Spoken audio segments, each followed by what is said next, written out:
we are different, right? Yes. And different things fulfill us. But if you're a person that really thrives in the balance, I feel like there's nothing wrong with it. There isn't. I'll tell you two things. First one, I feel like some women have to learn to thrive and enjoy it because they don't have any other choice. They don't have support, and there isn't enough financial support to hire a nanny, and that's fine, and they get to kind of live in that.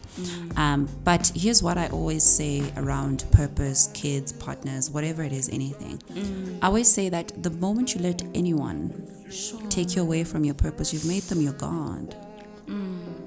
You've internally said that this person is of a higher regard than what I've been placed on this earth to do. I've idolized them.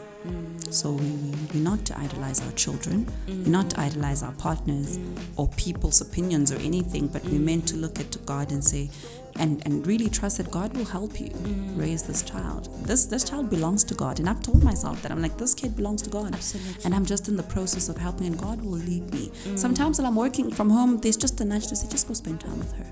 And I'll go spend time with her and then realize she has a fever, right? And then I can sort that out. But I'm always leaning on God to help me strike the balance, because he made me. He made this high achiever wanting to work all the time girl. He made. So he's going to make sure that he creates the right balance between myself and the life that he's given me right now. Sure.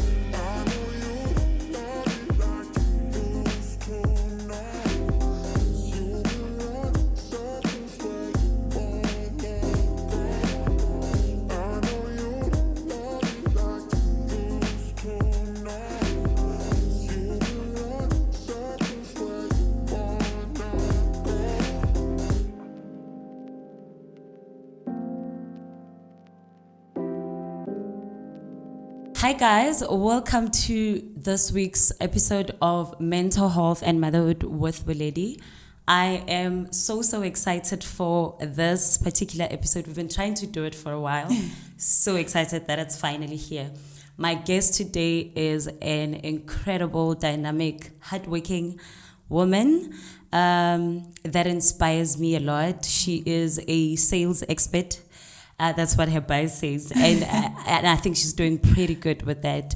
She is a speaker. She is a YouTube Black Voices Creator Class of 2022, and recently a mother now. The amazing Michelle Expert, guys.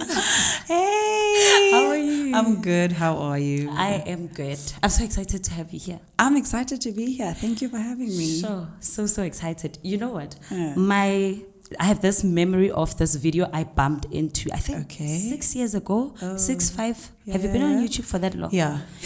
And you were literally just, I think you were saying, you know, you were in a place where you felt like you had so much potential. Yeah. But you were not showing up as that person. Yeah. And I could resonate a lot. And I just kept watching your videos because I was at a place where I knew, you know, I needed to do so much self-work. Yeah. So much, you know, improvement, so much with my career. Yeah. But I didn't know where to start. And just watching your videos made me feel like, oh my gosh, okay, this lady gets it. Oh, wow. Right? Oh, wow. And then all the way to you 6-7 years later being, you know, class of 22, YouTube Black Voices Creators. That is amazing. That's amazing. And I just got goosebumps when you spoke about that video because I'm recently learning that sometimes it's not because we don't know what to do, but it's because we've got an imposter syndrome. We don't think that we can do what we know we should be doing. Oh my God, that is true. And that's just been my lesson, that it's not about being stuck and it's not about not knowing. We all know what we need to do. Like, even if you've got an issue in your life, you know how to solve it. It's just that you don't think that you are capable. And that's been my learning over the years, that it's doing the internal work to realize that I actually can. And I'm capable. And the more you walk with that, the more I've been able to find solutions to problems. The more I've been able to create businesses. The more I've been able to walk through my journey. So a beautiful reminder, that video. Sure. Very beautiful reminder. Absolutely love that. And I think if I was to round up what you're saying, you literally, and even with my own experience, you literally just need to have the audacity to just go for it. That's it. That's literally all it takes. Because I think, you know, one thing I've realized, and I look at it now, where I probably still have the same problems I had 7 years ago. Yes. Because I'm a different person now. I handle them a lot more differently. So you look at that and you ask yourself, what changed? What had to change was me, so that I could get to the next phase of my life. And I think being part of YouTube Black 2022 just kind of affirmed that I had to tell myself that, listen, you need to just put your big girl panties on. You need to get it done. Absolutely. That was the motto, and it happened. So sure, man. And exciting. Congratulations. Thank you. What did that feel like when that message came through, that email? How did that feel? To be honest, I didn't know what it was. So a friend of mine sent me this link and she said, apply for this thing. And I was like, oh, okay, cool, whatever. I thought it was going to be like a group for YouTubers to get help. That's really all I thought. So even when I was accepted, I just thought, oh, this is awesome. I accepted for this thing. Da, da, da. And then a few months later, they sent through a contract. And when I was reading through the contract, I was like, what? What do you mean? Only then did it really, make sense. But one of the biggest things I do, even in my business, is I always ask people why. Why did you choose me? And that's what I asked my partner manager. I was like, what was the thing about me and my content that made you pick me out of thousands of YouTubers in the world?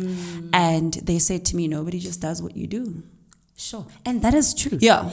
That is literally true. Because I remember at the time when I watched your videos, yes, there was content around, self-improvement and all of that. Yeah. But it wasn't also as raw as you delivered big time. And I think that what was important for me was that I really wanted to help people make more money and build businesses that they love while they're improving themselves. So that's why everything of mine is branded within sales, but within that comes its self-improvement. So the feedback that I got more than anything was affirming for me. It really just assured me that I'm on the right track. Because sometimes it's hard to do it's hard to implement something you've never seen before. Absolutely. Right? You've never seen anyone in the industry do it, and you're the one that's starting it. And the question is, well, how am I going to do it? Am I going to get it right? What am I even doing? Exactly. But when that happened for me, that was affirming that, okay, I think I'm doing well. I'm doing great. And I think it inspired me to just create more and do more and expand myself to just give the world more content. Oh my God. Congratulations, by the way. Thank you very that much. was, when I saw that, I was like, because there are a lot of people that put in the work. And this reminds me of a video of one of my favorite YouTubers. They're a couple, and they were talking about rejection in their video. It's not so often that people get their flowers. Especially people that work really hard, because a whole lot of things happen. Someone was saying on Twitter one day that it's not just about working hard, guys. Sometimes it's about having the right opportunity. If someone didn't send you that link, you wouldn't have known about it. Timing is so important, and all these things I'm sharing are my recent lessons, but I'm really also learning that sometimes you just need to wait for your time. I don't even think my time has come, to be honest. I think that I'm working through to my time. But I believe that there's a predestined time where your work will eventually blow up and things will expand and the whole world will see what you do, because at that specific time there will be a specific need that only you can cater to. So I really think timing is important, and that's why spirituality for me becomes very important. Absolutely. Because only then are you connected to God's timeline, because He knows what's going to happen a year from now, 2 years from now, 3 years from now, and how your content is going to help people a year from now, 2 years from now. So Sure. That also just makes me wonder, can you imagine if, around the time when you were putting out those videos and saying, sometimes I just feel so demotivated, I'm not feeling like I'm putting my best out there. Can you imagine what would have happened if you had given up? Like my husband was asking one day, do you think destiny can be changed? And I was just saying, I think it can be changed, but you can sabotage yourself. Definitely. You definitely can sabotage yourself. And I think when we talk about giving up, for me, I once was asked this question, and I had to think about, why did I not give up? And I realized that I didn't give up because I wasn't doing it for anyone else other than me. I was pouring out. I love that. I wasn't into followers and people watching me and people saying this. I just knew that there was something that was beating inside of me that needed to come out, and that was my way of expressing myself. Sure. Whether it reached 2 people, 4 people, I was like, that's cool. I feel relieved because this is what I've done. And by virtue of me pouring out, it caught on to the right eye, the right people, and snowballed into what everything is coming into right now. Sure. Absolutely. And that brings me to the question I wanted to ask you. That do you believe that life is about that one big break, or just, one step at a time, but like transformational, one step at a time? I think life is about process. And I think that we don't realize that enough, and we don't honor that enough. As somebody who is a very high achiever, I've learned the hard way that sometimes it's not about the end goal that you receive. Right. Because right after the end goal comes, you're just like, oh, what's next? Yeah. And I no longer want to live in the what's next world, because I don't enjoy the process. And I'm really learning that it's more about the process than it is about the arrival. Absolutely. Right? I find this very evident in the Bible when you look at the Israelites, where a journey that was supposed to take 11 days took 40 days because they couldn't work through the process. And for me, it's all about, if you are excellent in the process, sure, your success is it's inevitable. It's inevitable. Like it's there. So I'm more focused now on the process, the daily process, the weekly process, enjoying, embracing, and loving myself and everything that I do in that process, because I have no doubt that I'm going to get where God has revealed to me. I just need to be faithful and embrace my process. Sure. Absolutely love that. That's powerful. Tell me about, Michelle growing up, because you grow up and people see this person, they see the results, but they've never really seen, the journey, and that's what we love to do on our platform. I want to know, growing up, did you think, I want to be in front of the camera, I want to be speaking and doing these things, or was it just chance? Did it just happen? Did you one day just, because Oprah speaks about how one day she felt like she was being demoted, but that moment was the one day where she felt like, sure, my soul just lit up. That's a loaded question, because I think growing up, there was a lot of different parts of me. There was a part of me who Michelle truly is, or was evolving to be. And then there was a part of Michelle that was being raised by parents who wanted a specific life for Michelle, right? So if things had worked out, I was going to be a radiologist. However, what then happened was that after I finished matric, my father eventually passed away. Sorry. And he was quite sick for some time, so they couldn't then afford to take me to varsity, because there was a lot around his medical bills and just his health. So I had to just sit at home and kind of look for opportunities where I could find them. I was applying in call centers. I talk about this a lot. And I say my first job was as a sculler. A sculler is somebody that washes dishes at a restaurant. Wow. That was my first job. That's how tough life really got for me. But if I look at the trail, they always say life eventually connects. My friends to this day, and I've always been that friend that talks a lot but will give you the best advice in the world.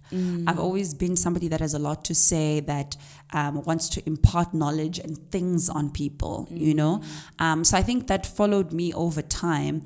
And maybe I can say that I stumbled into what I really am doing right now. But I do recall, and I had this memory the other day while I was meditating, and it was like an aha moment, because I was like, it actually makes sense. Yeah. I do recall as a young child, I used to steal chalk from school, right? And I think this is in primary. And I used to teach stones. Oh my God. Yeah, I used to speak gibberish to stones while writing on a thing. And I knew I didn't want to be a teacher, but I knew that I wanted to just speak in front of people and teach people something. Full cycle moment. Exactly, and now I look back, I'm like, that was the seed. Sure. That now has been birthed into. And when I say I stumbled into, how my rise came upon is I started a business. I started an events, wedding decor and events company at the age of 18. And by the grace of God, I started doing events that were for higher profile people. Sure. And then they were just like, oh, cool, she's so young. I think it was a time like young entrepreneurs were like a thing. They were like, oh, she's so young. So radio stations caught onto it. And then I started getting invited to speaking gigs to talk about running a business as an 18-year-old and all these things that I'm doing and da-da-da. And then that's where like the followers started coming in and the speaking started happening. And then I thought to myself, I actually enjoy this. How do we do more of this? And I think the more that I do it, it then just kind of snowballed into me creating all these businesses. But more than anything, also just being able to speak and impart people.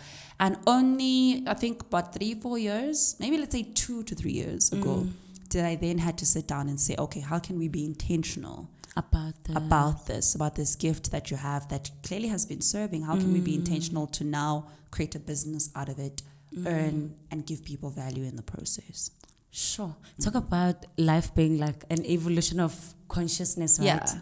Because from that girl who was talking gibberish to stones to just the events company and then the speaking. Yeah. And it's like a constant rebirth. It just keeps getting better, though. Yeah. But what have you had to put in? Because it's not, it's obviously, you don't just wake up and you're here. Oh, yeah. What are some of the sacrifices that have had to happen? Sure. A lot. I must be honest. A lot. I read a lot. People don't realize I read so much. And it's because my father actually is the one, my parents, both of them imparted this to me. I talk a lot. And my parents used to say, if you talk a lot, just read a lot. So that when you're talking, you're not speaking crap. There. You're speaking things that are going to impart knowledge in other people. You know, so I read a lot. I've had to sacrifice my finances to upskill myself so that I can give more of that value. You know, there's every now and then I have to sacrifice time with family so I can go serve and go speak and do this and do that. But I think more than anything, it's a labor of love. Sure. It's a labor of love because I really believe in, if you have to pour out, you have to pour in. Absolutely. To yourself.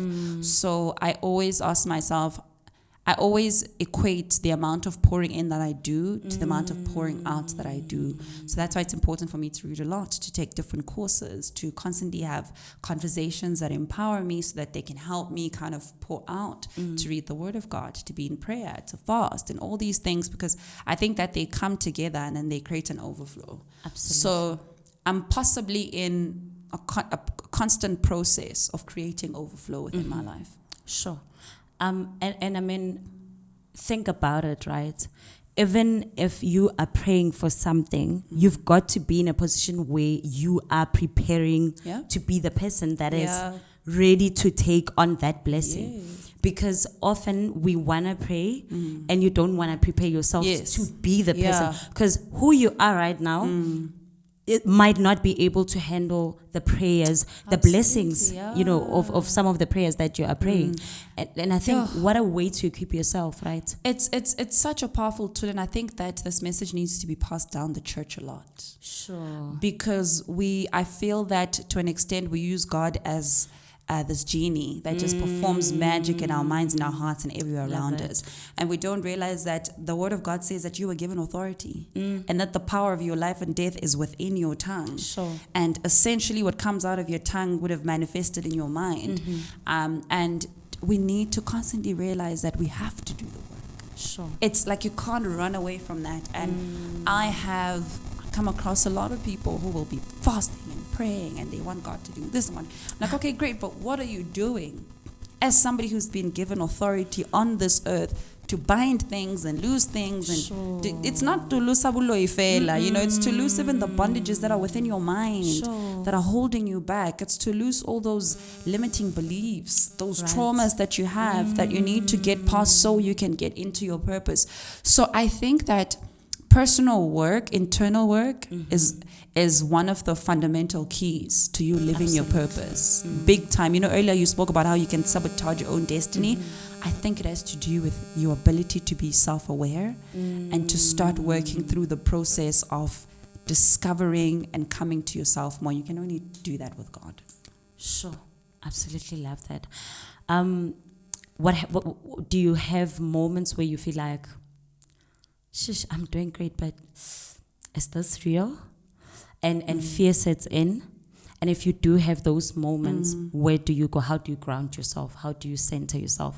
How do you come back from that? Yeah, sure. Funny enough, I never feel like I'm doing great. That's the case of being an overachiever, right? Yep.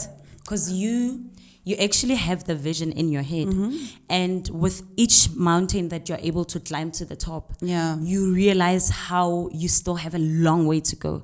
But obviously, to the outside world, it looks like, oh my gosh, you're there. I bump into people, they're like, you're doing amazing things. I'm like, great, thanks.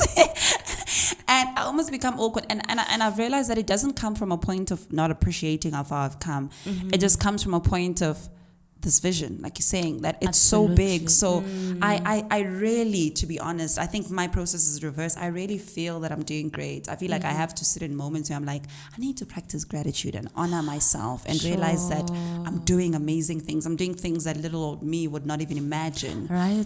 That she's doing. So that's the process. But also there are moments, and I remember last year, I was called to speak at a very, very big event. Like it was a big event, and the most important people that I'd seen on TV were going to be there. And it was such a big moment for me. And what was so fun is that I got to speak, and I think I did really, really well.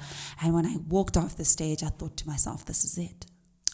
Sure. I thought to myself, this is it. This is, you're living the dream. The dream. This is it. Shucks. And usually when that, it happens very, like, not often, but when it happens, I always run to God in praise. Yeah. Because I always ask myself, like, damn.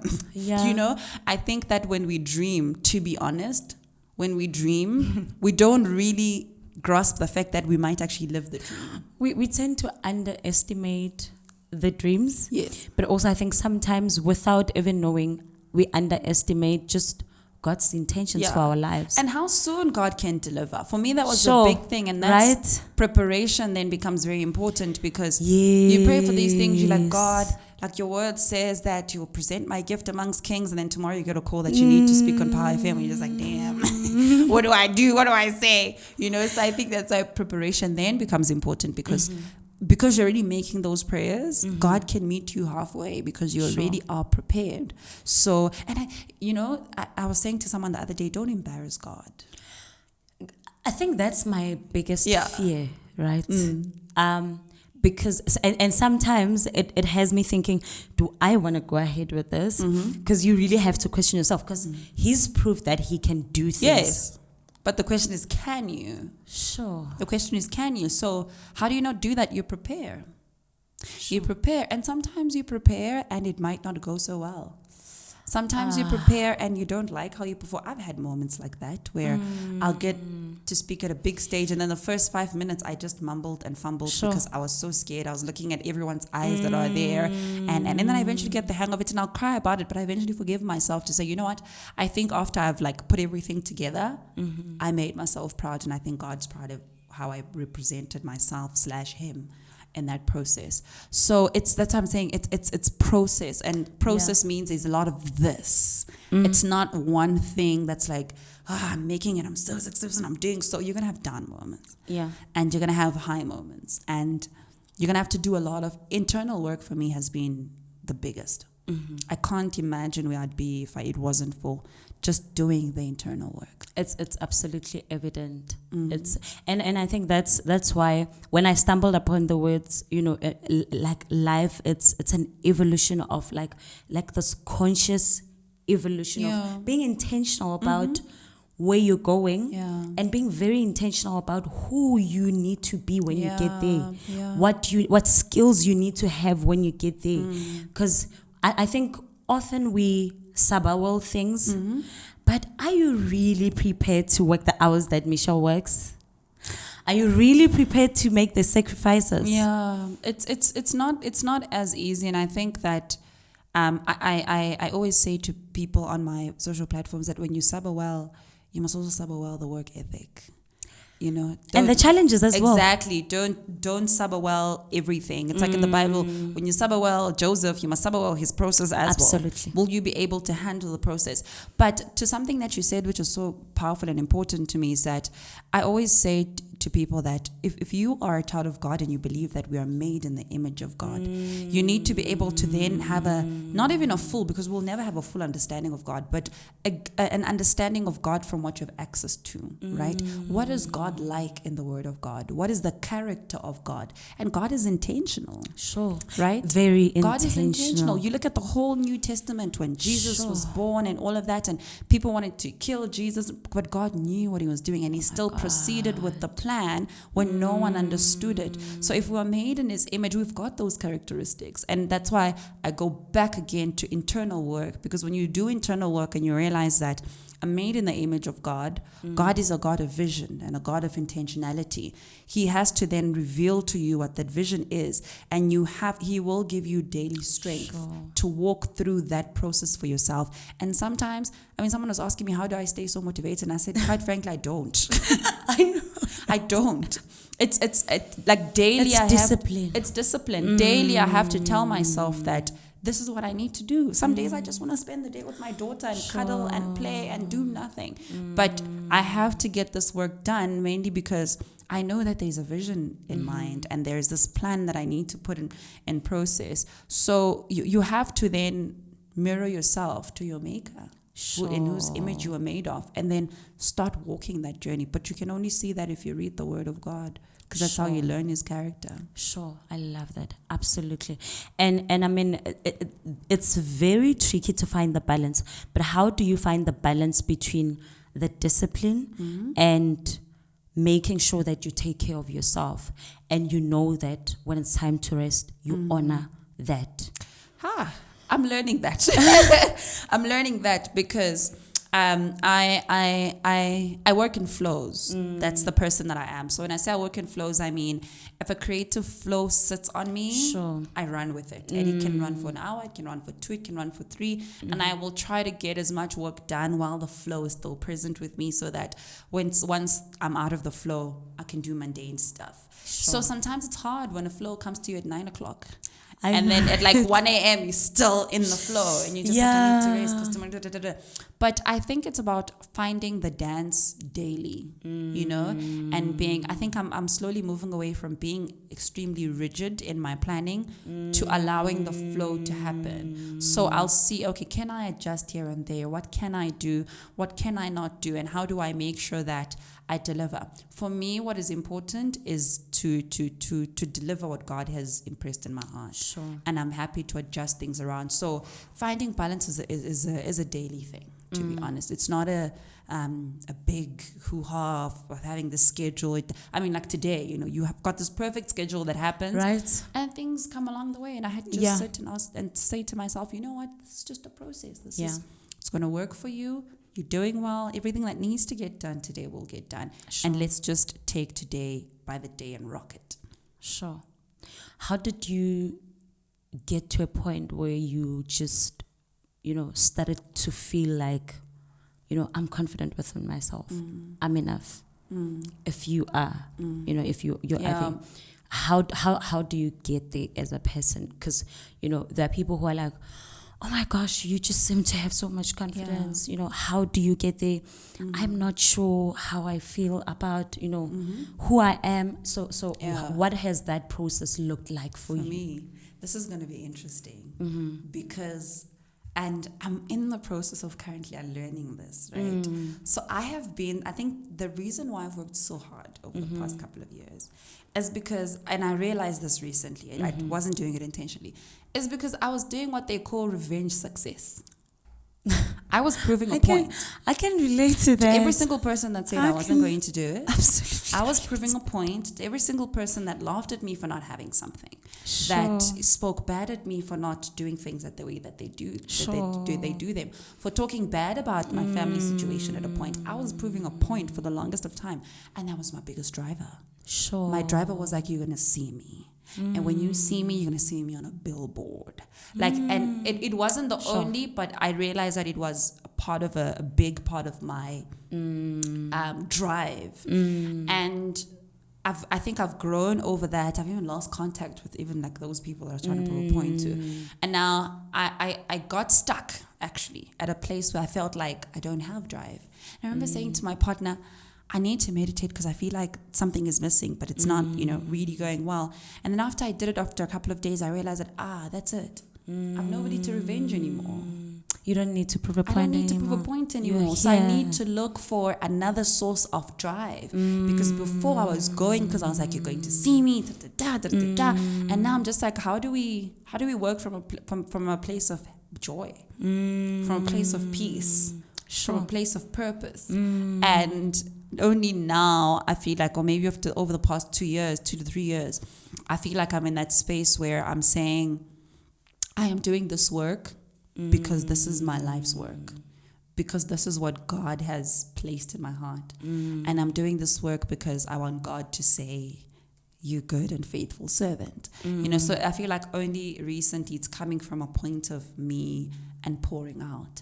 And me and just saying, this is my process. I love what I do. And I'm so grateful that I get to earn a living by what I do, doing what I love.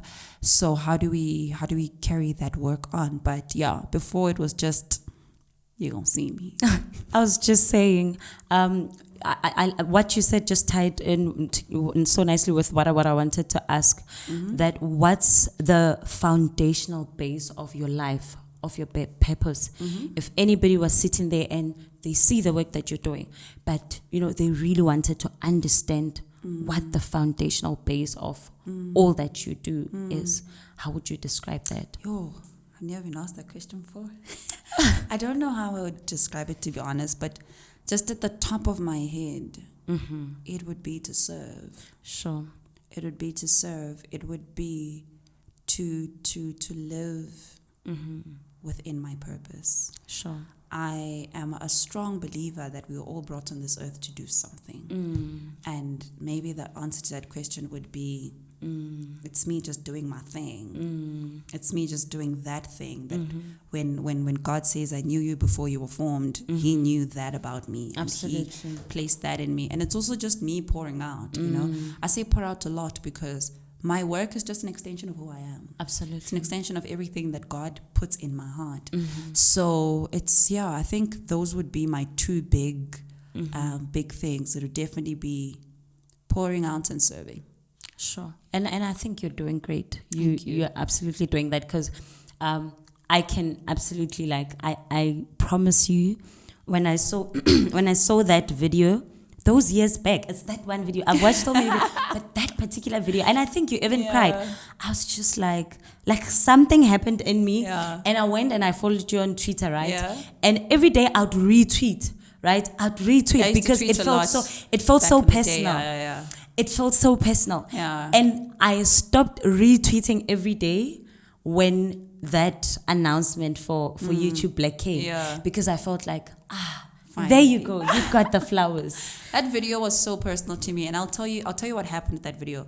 I was driving from work. I was still in corporate in that day. I was driving from work and something was just happening in me, and I parked on the side of the road and I took my Huawei phone and I put it like this and I filmed the video.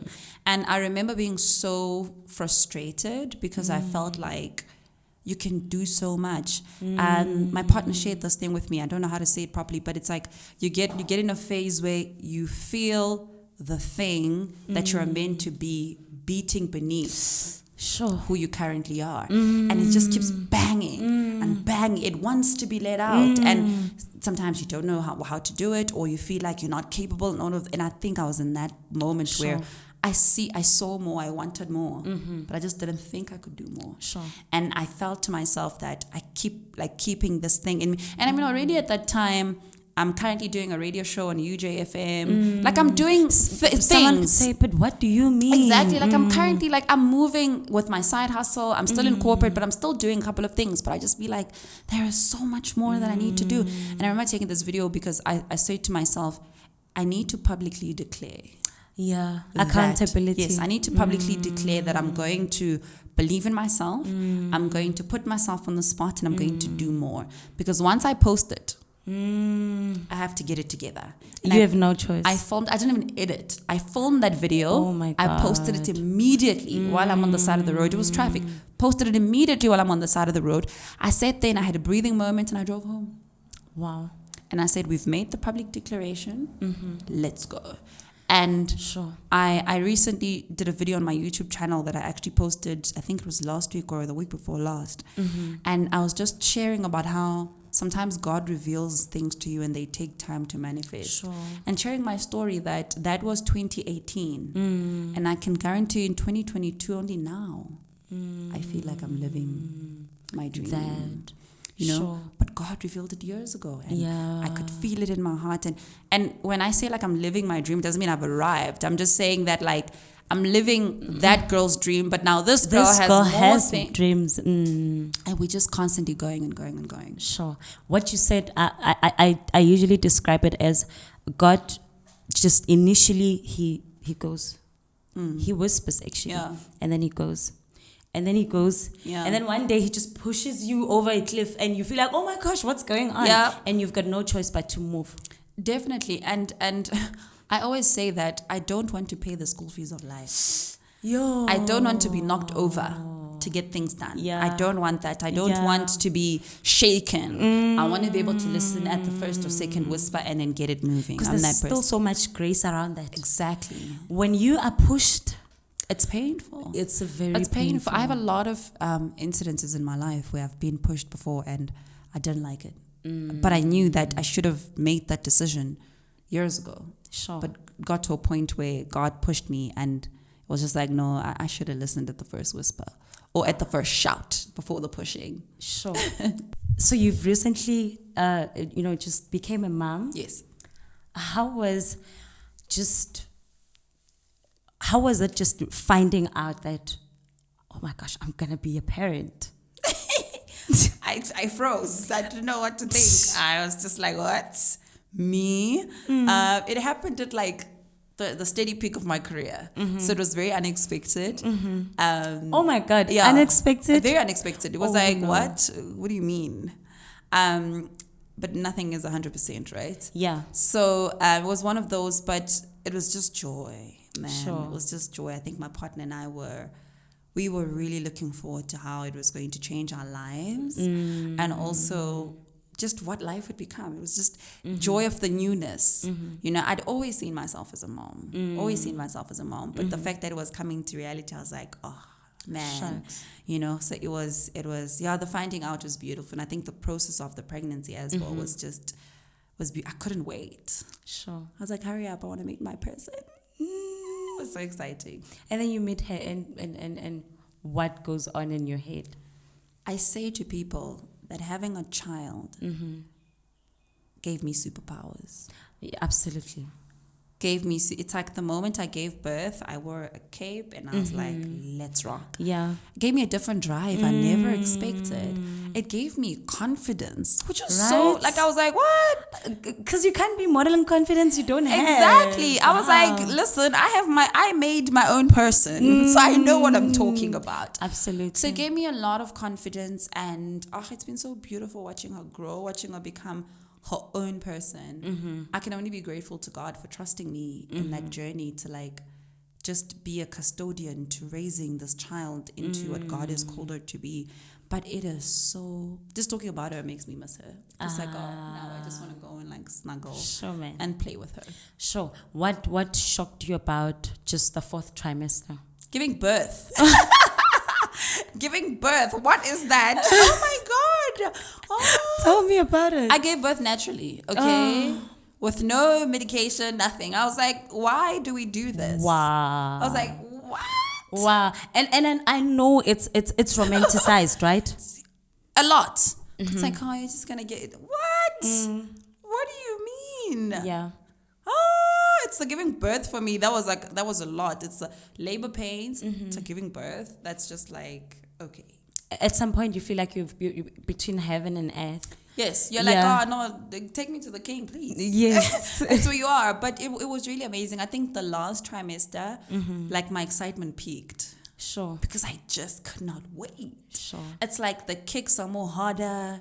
Sometimes you can like feel the hand. Like you just, it's like this is a person, and it's just like I just want to meet them. So I spent my 4th trimester like just waiting. I couldn't wait. I was like, I want. And the moment we prepared, I literally spent the like last few days before I gave birth ironing clothes and like putting them up on my bed because I just could not wait for her to like wear this little tutu, and I was just like, just please bring my baby to me. Sure. But giving birth is the most shocking thing in the world. Yeah, very shocking. And what are some of the challenges that have come with becoming a mother? Sure. I wish I could split myself in two every single time. I wish a version of me could be at home and spend every moment with her, and then a version of me can just do all this work that I do. I think that's challenging. Being away from her, you know, YouTube took us to Cape Town for like a week. The first night I was crying. Oh my God. I was crying the first night because I just missed her so much. I just wanted to be close to my baby. And I think currently that's my challenge, is I want to be with her all the time, but I want to work all the time. And I'm glad you're sharing that, right? Because for a mom who's really struggling, right? When you see Michelle in Cape Town, you know, doing well, it's, you know, YouTube Black weekend or week, and you feel like other moms are doing it. How is she doing it? So I love the fact that, and that's what this platform is about. You know, just being able to share the realities of it all. It's not easy. I cry through a lot of things, and I cry through one of those. You know, I cry through the fact that sometimes I'm not there to watch her crawl for the first time. Oh my God! Because I've got work. You know, but I'm learning to embrace it and realize that I'm doing all this for her. I'm doing all of this for, and I mean, to be honest, I don't remember who was there when I first crawled. So really, I don't think it's gonna matter that much to her. But what's gonna matter to her was mom there for me when I was consciously, you know, present? Was mom and dad able to provide a suitable life for me and all those things? And I just say to myself, maybe do all the grind right now, so that by the time she's like 3 or 4. You may be in a steady place to do school drop-offs and whatever and whatnot, so that you can give her a bit of time. But it's a sacrifice, and it's not. It's a huge one. It's a huge one, and I'll tell you what. It's gonna get better. We had to decide to take our firstborn to my mother-in-law when she was 1 on the weekend of her first birthday. Sure. And because I had to go back to school, I was like, I want to get my degree. Everything is right now. And that was the hardest 2 years of our lives. I can imagine. 2 years. And I felt like, am I going to be a horrible parent? This is my first child. I'm already doing this. They won't remember. She's back. You know, she's been with us for years, and they don't remember. Yes. They don't. They really don't. And, you know, for me, like, I always then put that picture in my mind, because I think we can be given so much pressure, like, oh, you must spend all the time with her. But I'm just like, I don't even remember what I was doing at 2. Absolutely. I remember what I was doing at 3. So I'm going to take advantage of that as far as my daughter's concerned and just grind. Absolutely. But make sure that she's well taken care of, you know. But I still miss her. Like, she visits her grannies a lot. And sometimes when our schedules are hectic, like when I travel, she'll go to a granny. Or like this week, she was at a granny since Sunday, and I only fetched her yesterday. I missed her so much. Yeah. Just like, I just want my baby, you know, but you have to make those sacrifices. And I always say that kids grow to become people. Absolutely. And people that understand. And people that know that life is life. And it happens, and it goes on. Exactly. So I'm just learning to not put a lot of pressure on myself, but to be the best I can. Sure. And on the other side, what happens if when you put your life and everything else aside, and you want to be there every single day? Because I did that with my firstborn for that first year. And you lose yourself completely. You know, I had was beginning of this year, actually. My nanny had a hectic situation, so she didn't come back. And I had set myself to like rock the beginning of the year and work. I had this, I had that, and I had to spend 3 weeks being a mom with no help, being a mom, cleaning the house and all those things. And I must be honest, I fell into a depressive slump because That's not the person that I am. I'm a hard worker. I like being on the move. I like getting work done. And just that for me depressed me. That's when I realized I can't be a housewife that sits at home and takes care of kids. I have to work. So I appreciate now the balance. Yes. Of doing both and saying, actually, my child will always know I'm mama. Even if I don't see her the whole day, as soon as I walk in the house, she'll run to me, So, but I'm doing all this for her. And I want her to be able to look back one day and say, yo, my mom was a high achiever and my mom did A, B, C, D, and E. Absolutely. And I mean, how are you going to say, go for your dreams if this child coming into this world meant stopping your dreams? Exactly. Right? Isn't it so beautiful to just listen to your child say, listen, my role model is my mom before Oprah, before the other people, and I think I love it for the moms who are content and fulfilled, when they are at home and they take care of their family, because we are different, right? Yes. And different things fulfill us. But if you are a person that really thrives in the balance, I feel like there's nothing wrong with it. There isn't. I'll tell you two things. First one, I feel like some women have to learn to thrive and enjoy it because they don't have any other choice. They don't have support, and there isn't enough financial support to hire a nanny, and that's fine, and they get to kind of live in that. But here's what I always say around purpose, kids, partners, whatever it is, anything. I always say that the moment you let anyone take you away from your purpose, you've made them your God. You've internally said that this person is of a higher regard than what I've been placed on this earth to do. I've idolized them. So we're not to idolize our children. We're not to idolize our partners or people's opinions or anything, but we're meant to look at God and say, and really trust that God will help you raise this child. This child belongs to God. And I've told myself that. I'm like, this kid belongs to God. Absolutely. And I'm just in the process of helping, and God will lead me. Sometimes when I'm working from home, there's just a nudge to say, just go spend time with her. And I'll go spend time with her and then realize she has a fever, right? And then I can sort that out. But I'm always leaning on God to help me strike the balance, because he made me. He made this high achiever wanting to work all the time girl. He made. So he's going to make sure that he creates the right balance between myself and the life that is given me right now. Sure. I absolutely love that. Sure. And I mean, you are doing great. Thank you. It's beautiful watching you thrive at a time like this, because you are a mom, you are just rolling with it, but you're also thriving in every other thing that you're doing. And I think you become the happiest version of yourself. I like saying that the most selfless thing you can do, right, is to be selfish about the things that matter to you. Because the minute you are selfish about things that matter to you, your cup is gonna be so full that everyone who's around you is gonna experience an overflow from you. That's so true. And I think it goes to women, right? I think we need to raise our daughters to learn that, or to maybe start at home, start respecting our little girls' boundaries, because women are not raised with boundaries respected. That's why it's hard for us to be selfish. Absolutely because true. Everybody steps on our boundaries and we think it's okay because we're called to serve, right? And then you grow up and you realize that I actually don't know how to speak out for myself. I actually don't know how to create boundaries for myself, because nobody's teaching women how to create those boundaries and how to be stern about them. So it becomes very important when you become older, and let's say maybe in the situation that we are in as mothers, is you then need to realize that there's boundaries to this thing. Absolutely. And I need to honor my boundaries. Sure. And my child has to grow honoring mommy's boundaries. Sure. That mommy deserves to have some me time, and mommy's going to go away, but mommy's going to come back. But I think that is very important. Boundaries are very important. And I think women more and more need to learn to honor their boundaries. And I mean, even the state we are in, as just, a society, the state humanity is in, right? Women being killed, and a whole lot of things that happen is a testament of that, because just society in large has just never been at a point where women have a right to actually have boundaries. Exactly.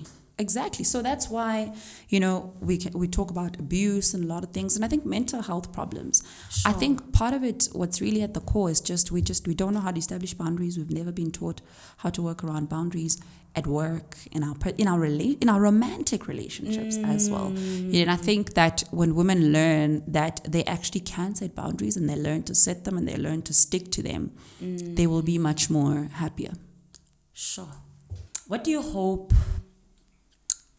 100 years from now, when people look back at all the videos and everything, what do you hope your life preaches?